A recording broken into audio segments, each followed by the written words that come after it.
yourself. Okay. I'm Nicola, I'm 13. I'm a long COVID patient. I'm Johanna, I'm 16 and I'm also a long COVID patient. I'm Leticia, I'm 20 and I'm also a long COVID patient. And I'm Danilo, I'm a pediatrician working here in Rome. No one is native English, so sorry. Today we are here in Rome, but we have two patients from France. We are doing some investigation, so we wanted to share a bit more of an international perspective of long COVID. So do you want to maybe share with us what is your story, what are your symptoms? Alright, so I was first infected in March 2020 and I have a lot of different symptoms. I have like headaches, blood circulation problems, digestive problems, vision problems, concentration and neurological problems. I had difficulties to walk or do any kind of sport, and yeah, a lot of different symptoms actually. There's much more, but my symptoms are migraines, a lot of digestive problems too, and a lot of cognitive problems, difficulties to read sometimes, I stopped my studies because of it, and also circulation problems. Okay, so you did a brain PET, which is a brain metabolism study. You did it in France, right? Mm-hmm. Where it was initially proposed to long COVID patients, and it was not normal, right? No. I had about 7 or 8. We both have had about 7 or 8 hypometabolism.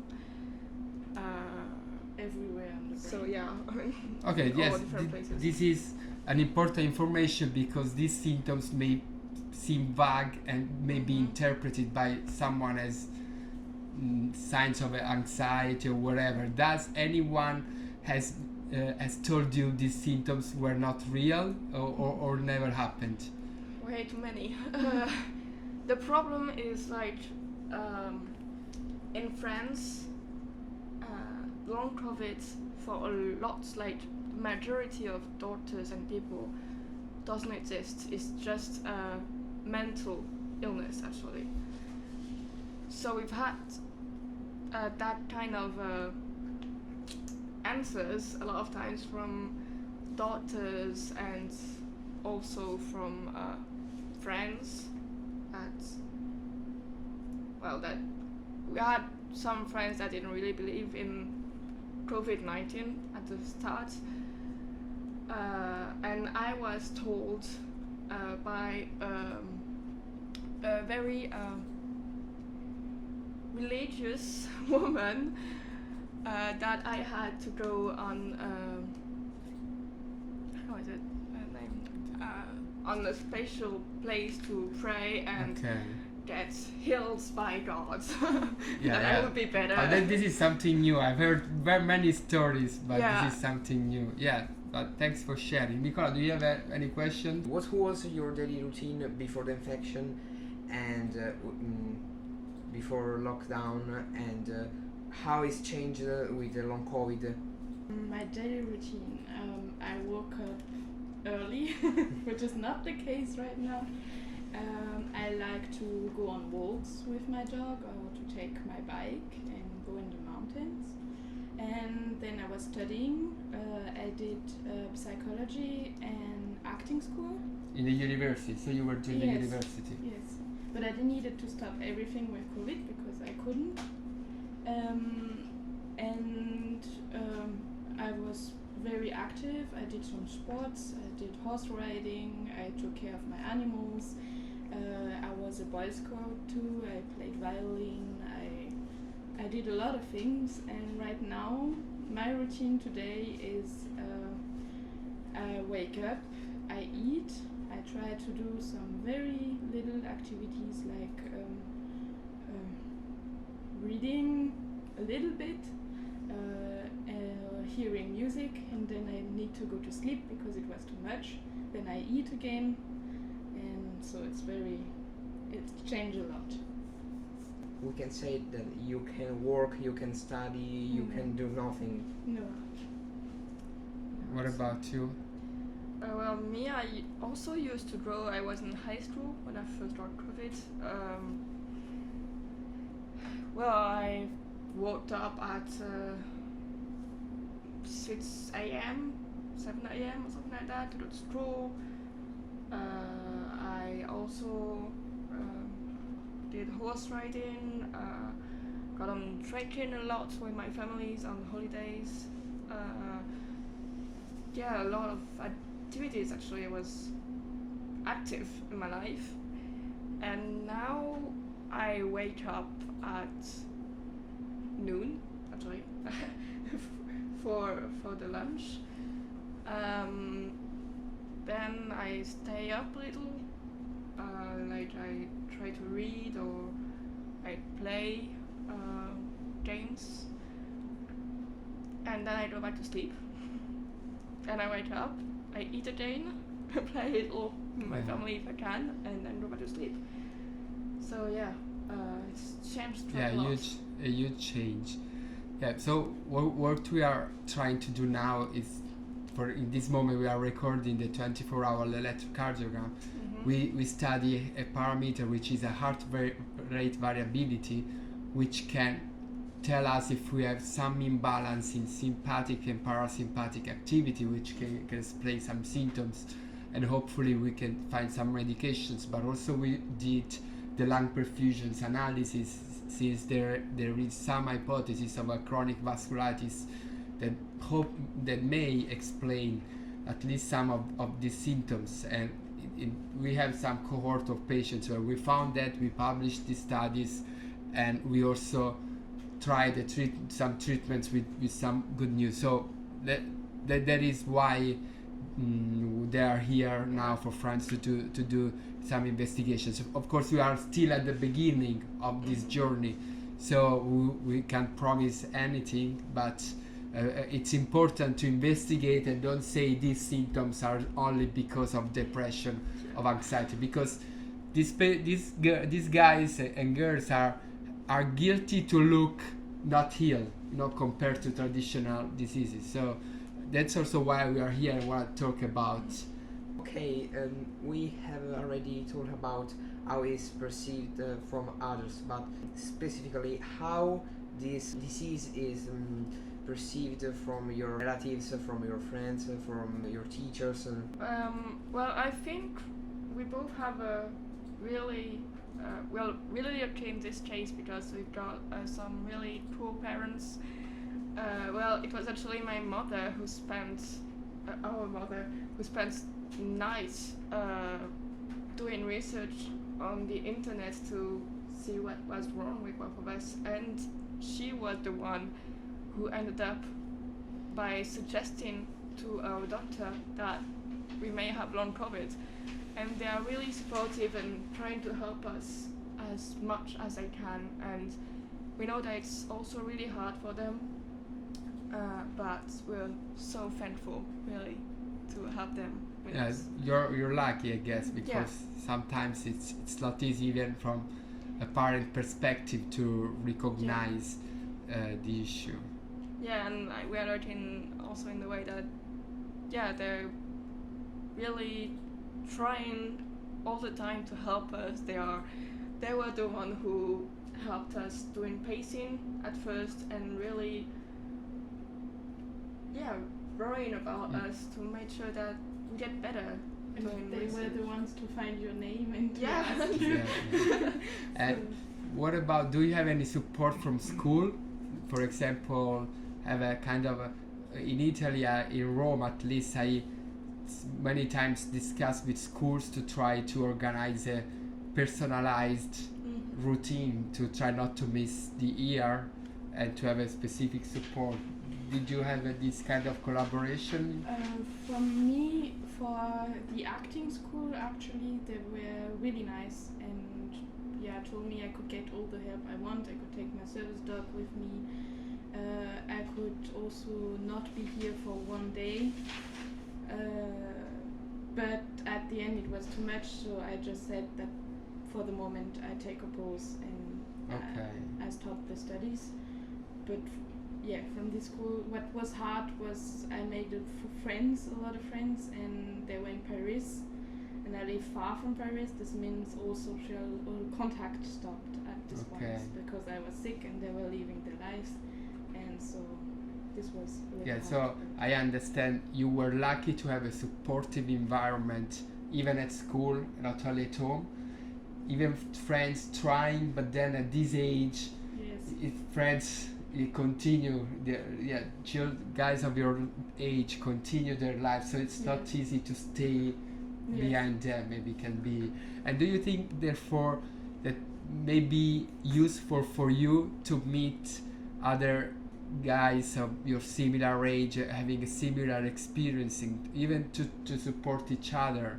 Yeah, I think it's really important because, well, we have each other, so it may be easier than others who are totally alone. But like, I've been in contact with a few others long COVID on the social medias, and social medias in general. And it actually feels great to talk with someone who understands what you're going through. So that's a reason why I think we both wanted to thank you, because in France, well, we had a few doctors who got a little what was going on, but when we had our first appointment with you, we really felt like we were understood, like, you knew what you were talking about, and so I really want to thank you about that, because it's a great feeling. It's my pleasure. So you mentioned social media. If I'm not wrong, you're also having a kind of a awareness approach on your social media. Yes, I'm trying as much as I can to raise awareness, because mostly in France it's still not well-known disease, and a lot of people don't know anything about it. So I've made it kind of my mission to try to get people to understand what it is, and not just think that it's some psychological issues. Like, also for the patient, I think. I was in contact with a girl. They told her she has long COVID, but they never explained the symptoms. If it was from long COVID, she fainted, she was afraid, and said, has anybody the same symptoms? And I was like, did you got COVID? And she said, yes, I have long COVID, but the doctors never explained what it was and what it implies. And I was like, no, this is normal, don't be afraid, it's not psychological. You need to see this doctor, and this will help. But this is long COVID symptoms. And she was like, nobody explained that to me.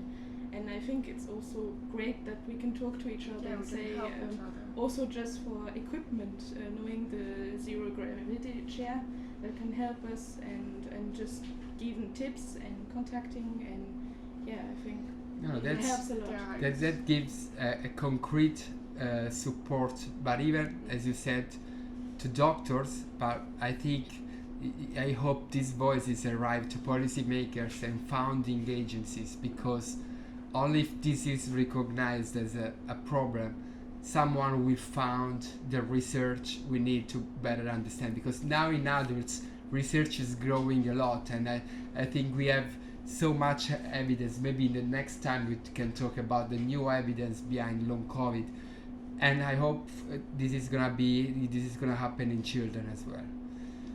So I think it was very interesting. I don't know if you want to say something else. My symptoms are not so severe. Your symptoms are a lot severe. My symptoms are only physical. I haven't any neurological or any concentration problem. How much is frustrating? Can do nothing because you have a blackout when you try to do something. Oh yeah, that's a really good question. I think it's a lot frustrating. Like, we were always studying. We have a bookshelf full of books in three languages, French, German and English, and we love to read, we love to study, we love to and suddenly we need to stop everything because we can't. But I think we find some little things. She paints a little, and I like to cook, and it's stupid, but I like to cook because it gives me the feeling to do something and to finish something. And so this helps with the frustration, to know that I will cook something and I will have a result, hopefully good, but it helps a lot. But let's try it. You have to let us try something to eat. Yeah. But do you think, for example, now talking a lot in English, this will create some kind of rebound in terms of fatigue later? Do you expect that? Or That's the thing. I mean, that's strange. both of us. Maybe you can understand that as a doctor. But both of us, we actually sometimes, when we're really tired, better in English than in any other of our native language. You know, we talk. to speak French or to speak German, so we speak English. So we speak English also for reading and seeing a film. It's more easy for us to look at it in English. oh, really? That's that's interesting. weird. Yeah. But, That's strange. That's strange, but yes. But this is the first time. This is I haven't had many patients from abroad. Some we had, but not many spoke many languages as you did. Maybe you said an interesting thing before, because maybe a big difference in your case was that your family pediatrician already a few weeks after your COVID infection said, "I'm surprised that you have all these pains." You remember the arc pains, the joint pains, the muscle pains. She was very clever, and we didn't even wait the 12 weeks to talk about long COVID. I get COVID in Christmas, and in February I have already get here, and I've started all the exams, and I will reach this center of excellence in COVID, in long COVID. And this for me is fantastic, because I haven't a face of negation. Yeah. I initially started with no doctor that said me long COVID-19, you are depressed, it's your problem, and I get COVID in 2022. This is another proof that depression problem or lockdown problem. Exactly. The past 2 years. No, this is the important point, because when he got the infection, school in Italy was regularly open, all sport activity. Nicola was playing football 4 times a week before having these issues, so he was also having the yearly checkup for doing sport. And what we found with the 24 hours electrocardiogram, the cardiopulmonary exercise testing, was quite impressive. Now we can give the details, but it really was impressive. So yes, in this case we were kind of lucky, because even the negationism phase, when you receive that, it kind of worsen everything, you know. Yeah, there's 2 parts. There's a negation, and there's a part where they don't know. I've got in the ER for severe stomach pain, and I said I had long COVID, and maybe it has something to do with COVID, I don't know. And the doctor said, "What? So that means you're positive since 3 years?" And he didn't understand at all what long COVID was. Okay, That was actually And one so of my fears. They didn't want to see me because they thought I was positive. And so they just waited. I was in pain, and they didn't want to give me pain meds or everything. And I was just like, okay. I was left in a room, and that's crazy. That's interesting, because that's actually one of my biggest fears when I first learned that it was long COVID. I didn't want to tell anyone, because I thought, and apparently I was right, that if I tell people I have long COVID, everyone will think that I'm still infected, and then will go away from me. And that was one of my biggest fears. Yeah, that's interesting. That's a point. Just something else. At first, at least in France, I don't know if it was in Italia too, but they suggested reeducation for long COVID patients, and I tried it because that's what my doctor told me to do. But the thing is, for a few patients it helped, but actually me, it worsened everything. Like, that's after the radiation that I started to not be able to walk anymore, not be able to read, and that, like, literally a lot of my symptoms, I got a lot of new symptoms and it worsened and everything.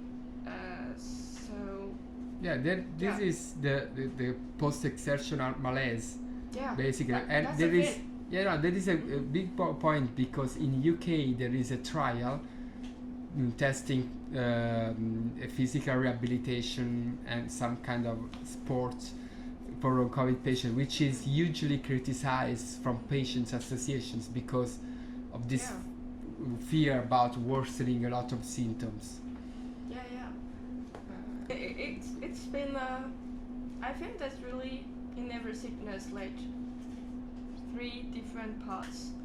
Like the first point where you don't understand what is happening to you.